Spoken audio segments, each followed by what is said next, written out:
தேவனுக்கே மகிமை உண்டாவதாக. ஒரு நிமிட தியானம். என் கிருபை உனக்கு போதும். நீர் எனக்கு பாராட்டின கிருபை பெரியது. ஜீவனை பார்க்கிலும் அது கிருபை நல்லது. சங்கீத 136 26 வசனங்களிலும் அவர் கிருபை என்றும் உள்ளது என்று வந்து கொண்டே இருக்கும். ஜீவனுள்ள நாளெல்லாம் நன்மையும் கிருபையும் என்னை தொடரும். 1. நித்திய கிருபை ஏசாயா 54:8. 2. நிச்சயமான கிருபை ஏசாயா 55:3. 3. அருமையான கிருபை சங்கீதம் 36:7. 4. அதிசயமான கிருபை சங்கீதம் 17:7. 5. பெரிய கிருபை சங்கீதம் 86:13.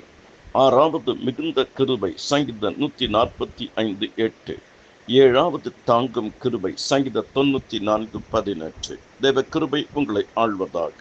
ஆமென்.